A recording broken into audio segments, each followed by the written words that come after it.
Hello and welcome back to Auto Social UK.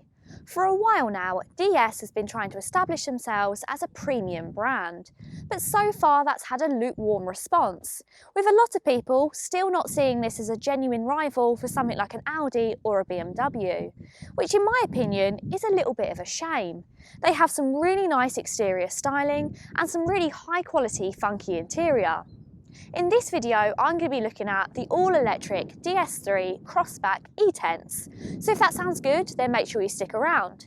If you're new here and you like new car reviews, please don't forget to go ahead and hit the subscribe button. Okay, let's get into it. Gone are the days when they designed the Ds3 based on a mascara or a lip tint, and you got a free makeup bag that went in the glove box. Yes, that really did happen. It now has a much more inclusive design and is going to appeal to a lot more people. DS also ditched their super mini version of the Ds3 a while ago and now opt for a more practical and more popular SUV design. The front of the DS looks very similar to its Peugeot siblings. I really like the use of all of the colours and different materials. You've got the black bumper, the darkened grille, and then you've got the chrome surround. You've also got a set of very nice vision headlights, and then you have these Fang-styled LED lights, very similar to like on the Peugeot. However, I think the DS has a slightly softer and more lovable face than the Peugeot 2008. Around the back offers a much more subtle but still tasteful design. The contrasting roof flows onto a black gloss spoiler, and then you've got a set of very nice sweeping tail lights that are connected by a chrome bar with Crossback written across it. One of my favourite things about the DS E-tense that's standard on all of the models is these pop-out door handles. They're very similar to the ones that you'll find on the Jaguar I-Pace, although they're not quite as high quality. But then what do you expect from a car that's half the price?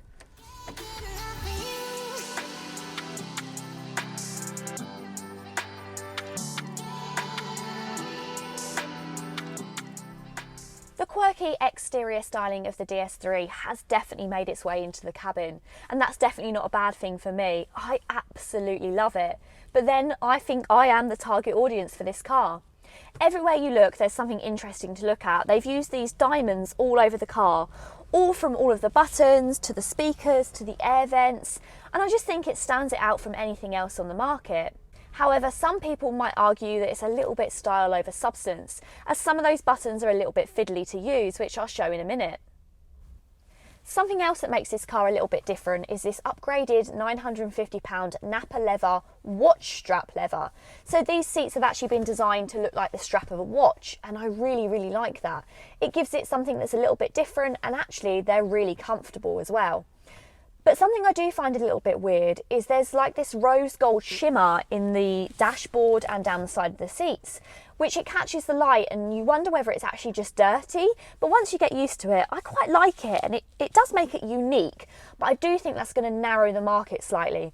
If you wanted to go for this watch strap leather because it was a little bit more manly, and then they've put rose gold in it, I just find that decision to do that a little bit odd. But me personally, I really like it.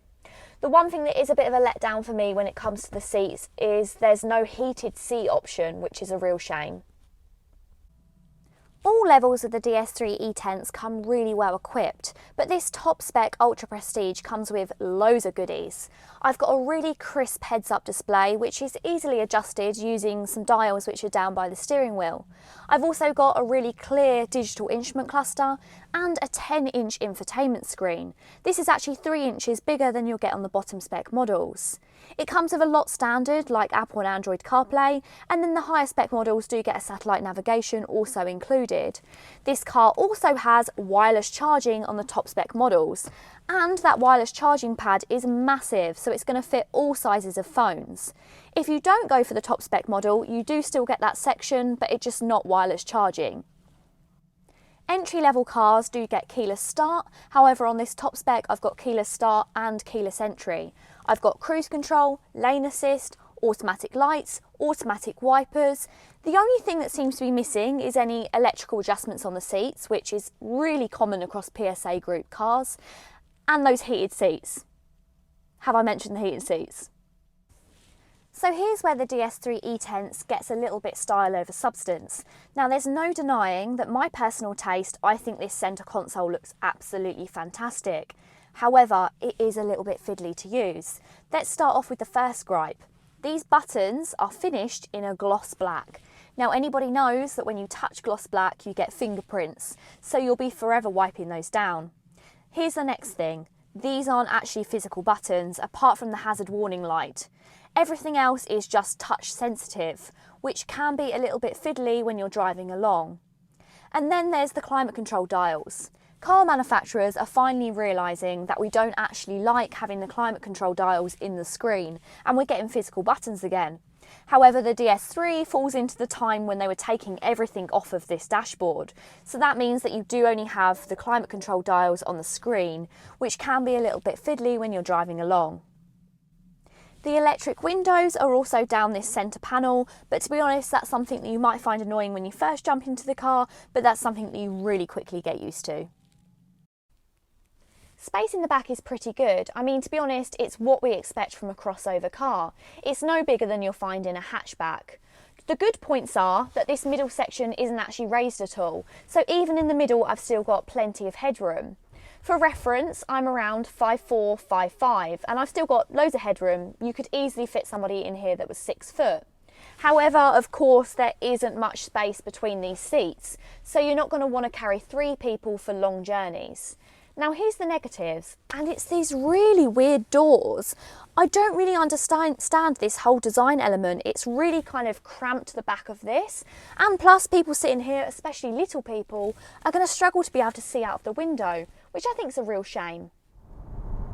The battery powers an E-motor which produces 134 brake horsepower and will get the E-tense from 0 to 62 in under 9 seconds. It has a limited top speed of 93 miles per hour, and if you find a rapid 100 kilowatt charger, you can get the E-tense from 0 to 80% in under 30 minutes. Sound familiar? Well, that's because it is. The E-tense shares the same drivetrain that you'll find in the Peugeot E208, the Vauxhall Corsa E, and most recently on the channel, the Citroën EC4. These PSA Group cars all share a platform which has been designed from the outset to work with both electric and combustion engines.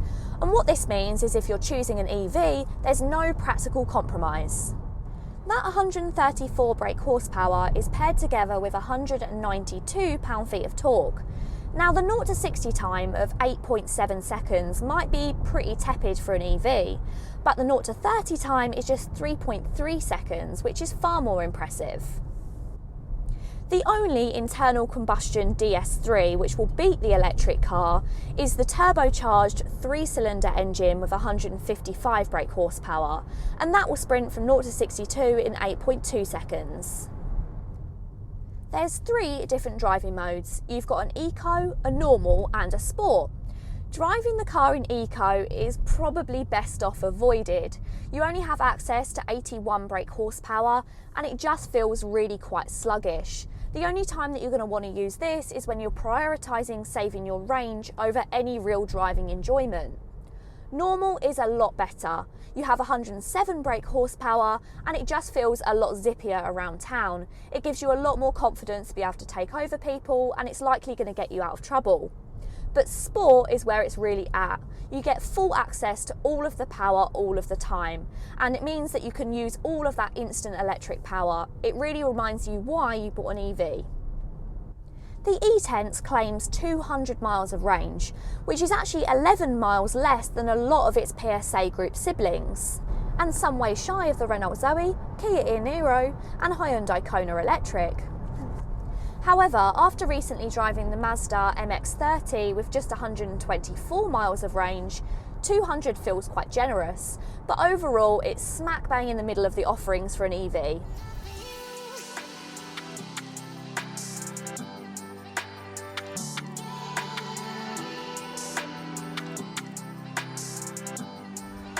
The E-tense has rapid charging capabilities, and that means if you find an 100 kilowatt charger, like the one here at GridServe Braintree, you can juice the battery from 0 to 80% in just 30 minutes. Using your standard at-home wall box, which is usually around 7 kilowatts, will take you around 7.5 hours. To be fair, even using the 3-prong charger overnight is going to add some meaningful battery. But if you can afford to budget for a wall box, then it's definitely worth the investment. Unlike its cousin, the Vauxhall Corsa, the Ds3 E-tense comes standard with your 3-prong charger and also your 7 kilowatt charging cable. If you wanted to upgrade to an 11 kilowatt charging cable, then this will cost you around £400. What's also really nice is DS gives you these very nice carry cases. The Ds3 Crossback E-tense has the edge over a lot of its rivals when it comes to just how comfortable it is. Once you get out onto the open road, it's also impressively quiet. It's benefited from some extra soundproofing that you don't get on the standard Ds3. Around town, it irons out bumps in the road pretty well, and that light steering means it's easy to manoeuvre and park. A side effect of the comfort-orientated setup and the extra weight of the batteries means that the E-tense feels a little out of its depth on twisty country roads.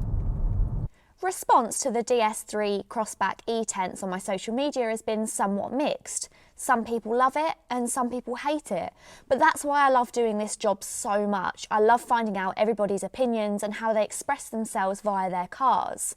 What do you think of the Ds3 E-tense? Let me know in the comments below. Me personally, I'm absolutely smitten by the car. I feel like it was made for me. Yes, I have a few niggles, like I really would miss my heated seats, but that's something I could have put in. But I just feel like it's got bags of personality and it's really enjoyable to drive whilst obviously still having a decent amount of electric range. Most recently, they changed the government guidelines for getting the electric car grant. It's now £2,500 towards any car purchased under £35,000. Well, the good news is that 2 of the specifications of the Ds3 fall into that bracket. So that means that you can get the government grant towards those cars.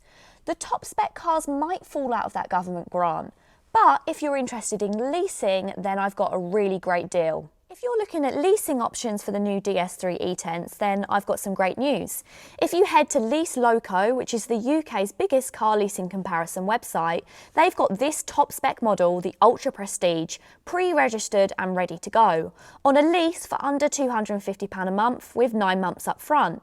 If you didn't want to pay any deposit, then they've got one of those deals too, at just over £300 a month, which for everything you get included and plenty of range, I think is a great deal. If you wanted to check out this offer, then I'll put a link in the description box. This isn't sponsored, but it is an affiliate link.